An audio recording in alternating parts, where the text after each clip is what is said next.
Although we know them best as the legends that they are, some of our favourite game heroes had other dreams that they wanted to pursue. Let's just say that sometimes I want to murder all the bad guys isn't what they told their careers advisor at school. So join us as we remember these alternate failed careers of the following game characters. Beware spoilers for these games.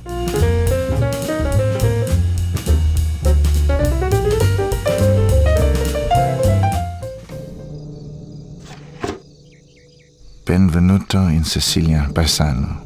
We hope you enjoyed the famous Italian hospitality on our beautiful island. Agent 47 of Hitman fame isn't just good at assassinating people, he's genetically engineered to be good at assassinating people. Between the gene for baldness and the gene for garrote skills, though, the scientists must have snuck in the gene for green fingers, because after the events of the first Hitman game, 47 packs it all in to go be a humble gardener, hand-picking tomatoes in the Sicilian sunshine. Bellissimo. You can see the appeal. It's a much more relaxed, much less murdery lifestyle. And now Agent 47, or should we say 47, even has time for religion. He's opted for Catholicism. And I hope you've cleared your schedule, Padre, because here comes 47 to confess his sins. Padre, I have sinned. Avanti, figlio mio. Continue, my son. I have done some terrible things in my life. I have killed many people. For money, out of ignorance, out of evil, out of hatred. And then there was the time that I fed the guy into the paddle steamer furnace, and then there was the other guy I fed into the paddle steamer furnace. Oh, and did I tell you about the time I dressed up as a birthday clown? Whew, boy. But Agent 47's homegrown tomatoes are just so delicious that Father Vittorio has no doubt that beneath the barcode tattoo and the death stare, 47 is an alright dude. I know you well. You are also a good person. I've seen you taking care of the garden. If only a bunch of mobsters hadn't kidnapped and ransomed his new priest, Agent 47 might have been peacefully tending gardens to this day, and taken the game series in a whole other direction. If I can make a name for myself in this war, my future... Thinking of taking on a company of the Emperor's finest single-handed? You don't seem the Sergeant York type to me. When I need your opinion, Kelso, I'll ask for it. They talk about officers like you in boot camp, Cole. They call it the Custer syndrome. Guys who go around dreaming of fame and glory and getting all of their men killed in the process. Before his time with the old-timey Los Angeles Police Department, Cole Phelps was an officer in the United States Marine Corps.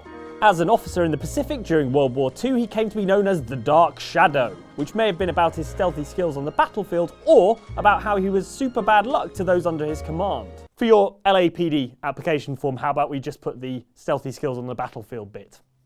Between his ambition, his iffy leadership, and his total lack of way with people, Cole suffers mishap after mishap in the theatre of war. What's your unit, Sergeant? We don't have time for this, Lieutenant. What's your unit, Sergeant? I company 22nd Marines, Lieutenant, and we just saved your ass by fording the river. My orders are to reconnoiter the...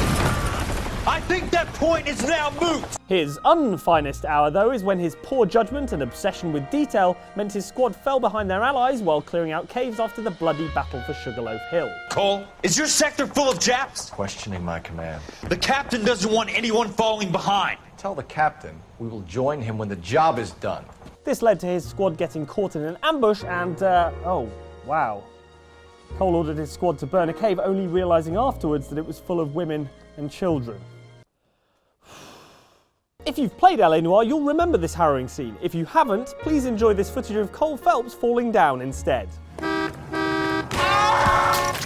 Maybe it's just as well Phelps' military career was wrapped up after all, hey. Just a shame PTSD wouldn't be recognised for another 30 years.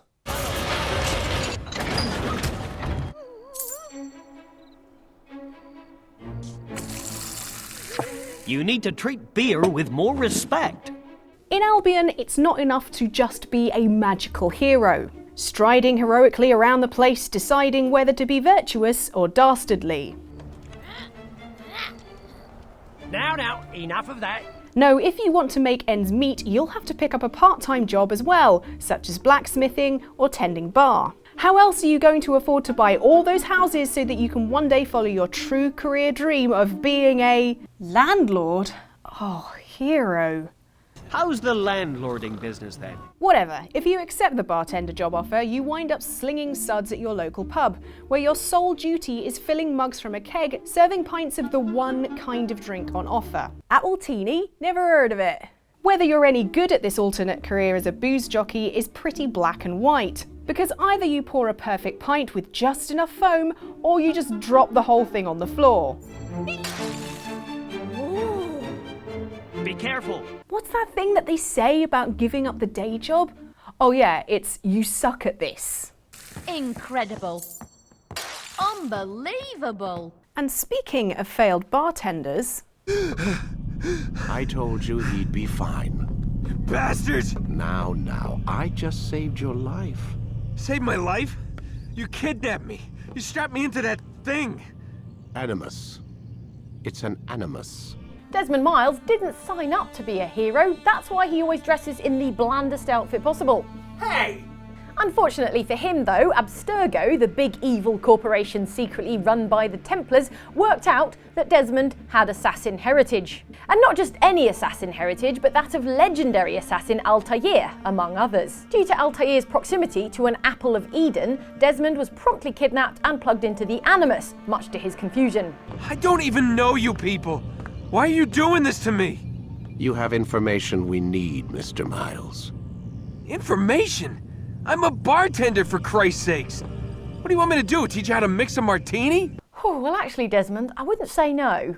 See, before being abducted, Desmond had chosen to deny his heritage, pursuing a career behind the bar to escape his assassin destiny, even taking shots with his patrons, using glasses with Abstergo logos on them. Oh, damn it, Desmond. Still, over 5 games, Desmond dived into his ancestry, first learning of Altair, then training himself up with Ezio, making him a master assassin thanks to the bleeding effect. Which coincidentally is the name of my new Assassin's Creed cocktail. Forget double vision, with this you get eagle vision. You sure that's not Windex? Oh yeah, well it's like 50% Windex. Food colouring, some actual eagle blood. It's delicious. Say again? How the fuck we get fired? Man, it was partly all that bullshit you pulled, and partly the repo's old man making me crash the car into the dealership. Ha! You the crazy ass motherfucker in this partnership. You better spin him while you got him.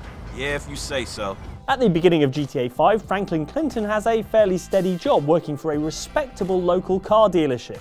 Of course, by respectable we mean dodgy as hell, and by car dealership we mean loan sharking and extortion business. Working for Armenian gangster Simeon Yatarian, who sold cars to people he knew couldn't afford them, Franklin and his longtime pal Lamar were employed to go collect cars from people when they were inevitably unable to keep up the high interest payments. It's an honest living? Still, despite it not being the most upstanding role in society, no one got physically hurt, which made a change from Franklin's former life in a gang. But that all changed when on one job Lamar started a shootout with the Vagos gang and steals a bike they were supposed to reclaim. We can't repo the assets of a dead man, big sitting chief asshole. Nigga, and we ain't going to neither, nigga. I'm gonna keep this motherfucker for myself. Then, if that wasn't enough, Franklin discovered he picked up more than he bargained for on one repossession, in the form of Jimmy DeSanta's dad Michael, who was hiding in the back seat, with a gun. That's a 9mm semi-automatic pushed against your skull. And thus, a beautiful friendship was born. Michael ordered him to drive the car through the dealership window for screwing over his son. Man, shit! No! Franklin, what the fuck are you doing? This loses Franklin his job, naturally, so he then has to do jobs for Michael instead, meaning he ends up going on lots and lots of missions, killing lots and lots of people. Oh, and he made friends with Trevor, who, bless him, isn't the most stable of folks. Ah! Fuck!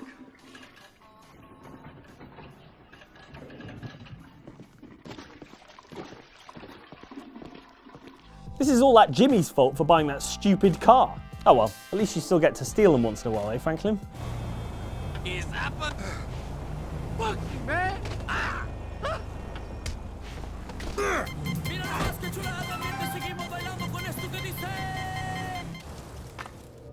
Here's the soon-to-be world-famous archaeologist, Lara Croft, in her native habitat. She's on the hunt for the lost kingdom of Yamatai, home to the fabulous Himiko, mythical Sun Queen, and ancestor of yours truly. In the 2013 Tomb Raider reboot, Lara was really taken back to her archaeological roots. On board a ship looking for the lost island of Yamatai, student Lara was on her first ever expedition. But this fresh-faced young woman quickly became even fresher-faced as she ended up in the drink thanks to weird storms. Why can it just never be a normal trip with you, Lara? Our Time Team wannabe learns of the mysteries of the island and cultish groups settled there, putting her archaeologist training to use in the field. I've seen these before. Oh, they must be ritualistic. In the process, however, Lara also realizes that she has to kill lots of things. First off, she has to deal with killing a deer. Sorry. Then killing a dude before he killed her.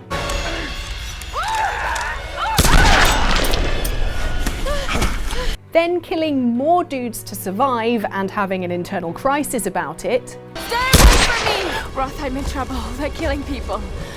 What? Who? Men. I don't know why. I had to kill some of them. I had no choice.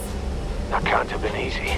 Then killing everyone in her way. Run, you bastards! I'm coming for you! You okay, Lara? Truth be told, those bullets left an impact on her as well as the cultists. In Rise of the Tomb Raider, Lara takes her finely honed murdering skills and proceeds to take out even more bad guys in her way, this time without the internal struggle. She transitions thusly from full-time archaeologist with a sideline in murder to a one-woman army with a bit of archaeology on the side. Cops are still spotty, so stay close. We need to find them before they can organize another raid.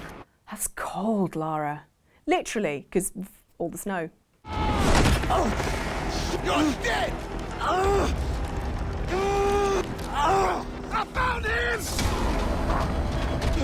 Before Far Cry 3, Jason Brody didn't have a career per se, rather he had an inordinate amount of money thanks to his parents, and the desire to party hard and seek all the thrills. You're crazy, Jay! I learned from the best! Jason's in-game bio notes that he has the grades to do well and was an athlete in college, but only had odd jobs after graduating.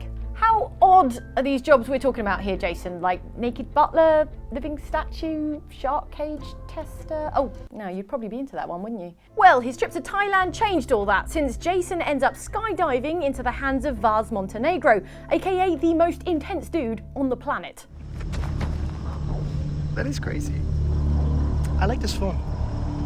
This is a nice fucking phone. Jason isn't initially a killing machine, helplessly witnessing the death of his far more capable, army-trained older brother Grant.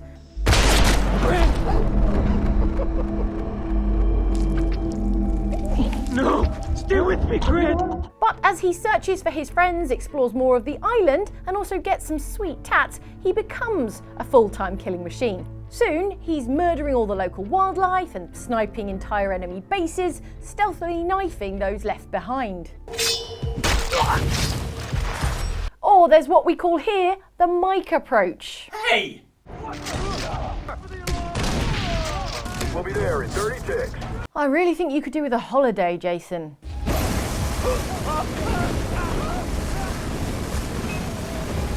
So there are some game characters who had careers that didn't quite go in the direction that they were hoping for, but if you would like my career to keep going in the right direction, you should subscribe and you should check out these videos of my bosses over outside Xbox. Tell them how great I am and watch some more of our videos here on Outside Xtra. We're really good. Please keep Luke and I employed. Thanks, bye. For one more week. Yes.